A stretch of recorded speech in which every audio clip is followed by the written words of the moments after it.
Welcome back to Storytime, the place where shadows dance and reality bends. Today we invite you into the Labyrinth of Echoes, a psychological thriller designed to unravel your perceptions and challenge everything you believe. This isn't just a story. It's a journey into the deepest recesses of the human mind, a suspenseful exploration of identity, memory, and the chilling truths that lie buried beneath the surface. Prepare to question every whisper, every reflection, as we dive into a narrative so full of twists, so rich in psychological suspense, it will leave you breathless. Dim the lights, silence your world, and let the echoes begin. Elias woke with a jolt, the familiar scent of old paper and dust filling his nostrils. His small apartment, nestled above a forgotten bookstore, was his sanctuary, his prison.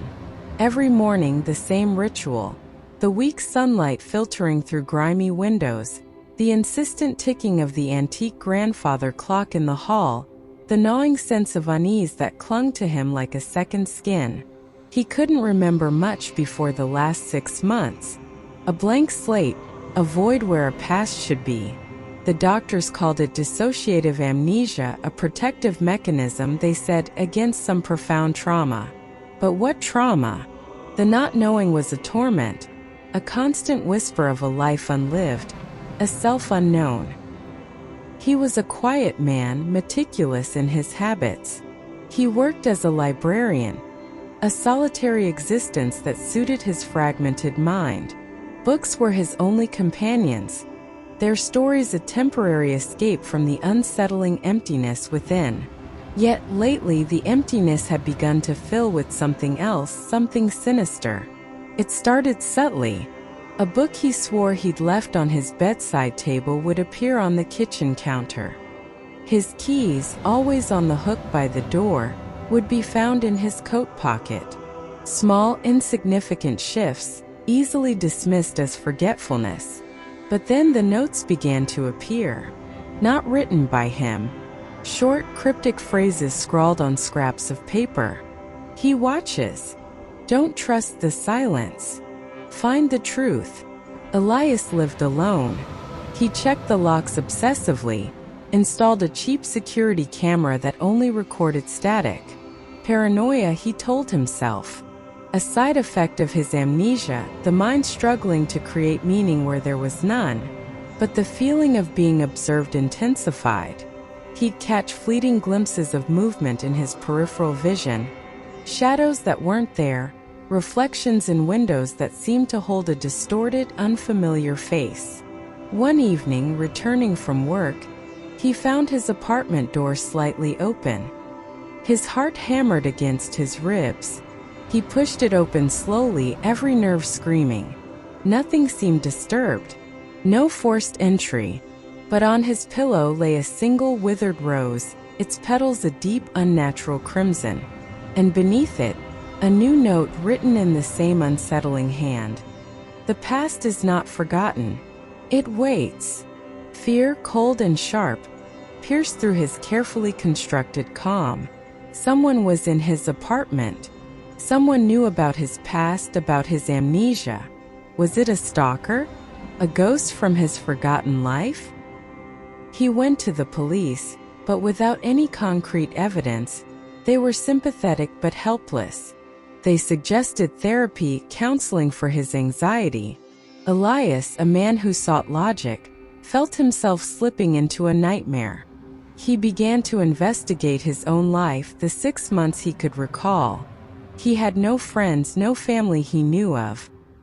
His landlord, a gruff but kind old woman, knew nothing of his past, only that he had appeared 6 months ago, paid cash for the rent, and kept to himself. He searched online databases, missing persons reports, anything that might connect to him. Nothing. It was as if Elias simply materialized 6 months prior. The notes became more personal, more threatening. You hurt her. You deserve this. The accusations were vague, yet they struck a chord of profound guilt within him, a guilt he couldn't explain. He started having nightmares, vivid, disturbing flashes of a dark room, a woman's terrified scream, and a chillingly familiar voice. His own. He found a hidden compartment in the antique grandfather clock. Inside, a small, tarnished silver locket. He opened it, his fingers trembling. On one side, a faded photograph of a beautiful woman with kind eyes. On the other, a tiny, almost imperceptible inscription. For Sarah. Always. Sarah. The name resonated with a strange, unsettling familiarity. Was this the woman from his nightmares? The woman he had supposedly hurt? Driven by a desperate need for answers, Elias sought out a private investigator, a grizzled ex-cop named Miller. Miller was skeptical at first, but the notes, the locket, and Elias's palpable distress convinced him to take the case.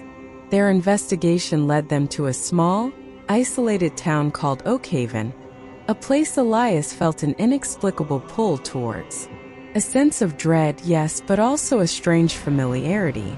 In Oakhaven, they found a dilapidated cottage on the outskirts of town. It looked abandoned, overgrown with vines. Yet a faint light flickered within. As they approached, Elias felt a wave of nausea, a dizzying sensation that threatened to overwhelm him. The metallic tang he'd occasionally noticed in his apartment was stronger here, almost suffocating. They entered the cottage. Dust motes danced in the sparse shafts of light. The air was heavy, stagnant. In the living room, a faded photograph on the mantelpiece. It was Sarah, and standing beside her, a man. Elias felt a cold dread creep up his spine. The man in the photograph was him, but younger, happier, with a light in his eyes that was absent from his own reflection. As Elias stared at the photograph, a low guttural growl echoed from the next room. Miller drew his weapon. They moved cautiously towards the sound, into what appeared to be a makeshift laboratory. Wires snaked across the floor, connecting to strange, archaic machinery. A large padded chair stood in the center with restraints, and in the corner, huddled and snarling, was a man. Disheveled, emaciated, his eyes wild and unfocused.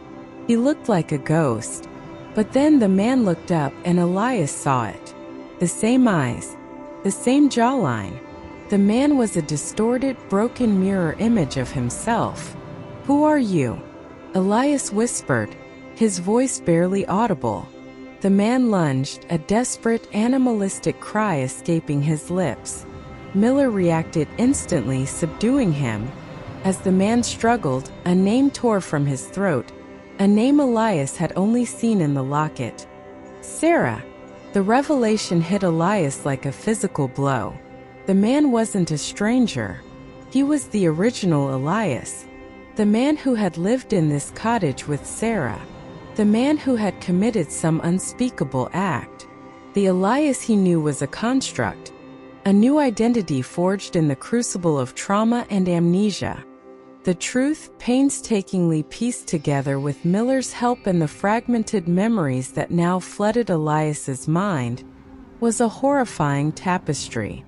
The original Elias, driven by a desperate attempt to cope with Sarah's sudden, tragic death, a death he felt responsible for, had descended into madness.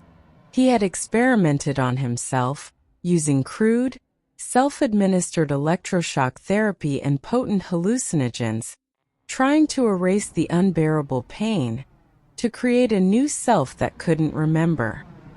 He had succeeded, but at a terrible cost. The new Elias, the librarian, was a blank slate, a deliberate amnesiac, a psychological escape.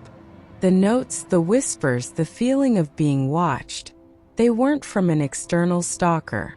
They were the desperate cries of the original Elias, the fragmented, tormented consciousness trying to break through the amnesiac barrier, trying to force the new self to remember the truth, to acknowledge the pain, to find Sarah. The metallic tang was the lingering scent of the chemicals and the ozone from the crude electroshock device. The man in the lab was the raw, unadulterated trauma, the unprocessed grief, the guilt personified. He was the original Elias, trapped in a self-made purgatory. The final, shattering twist came when Miller found a hidden diary in the cottage. It wasn't the original Elias's. It was Sarah's. Sarah hadn't died suddenly. She had been suffering from a rare, debilitating neurological disease, slowly losing her memories, her identity. The original Elias, unable to bear her slow decline, had made a pact with her. A desperate, loving, yet ultimately misguided act. He had promised to keep her memory alive, even if it meant sacrificing his own. He had created the Labyrinth of Echoes within himself, a complex psychological prison, to preserve the essence of Sarah, to prevent her from truly fading. He believed that by erasing his own memories of her suffering, he could keep her alive in a perfect, untainted form within his mind.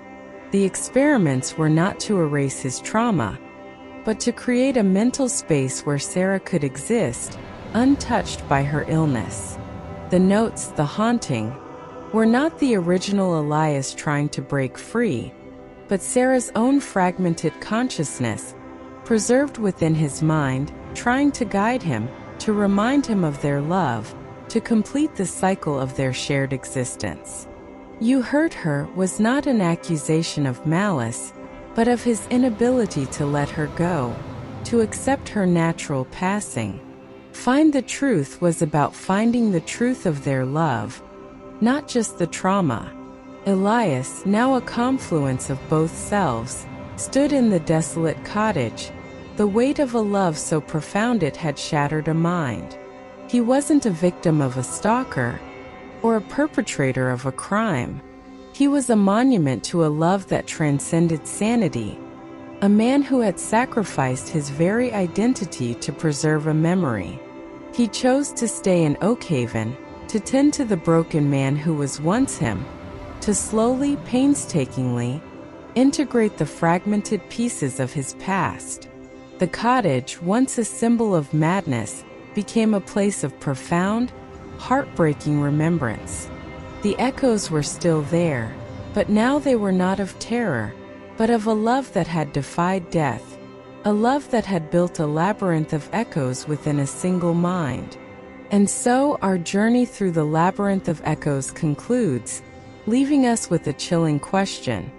How far would you go to preserve a memory?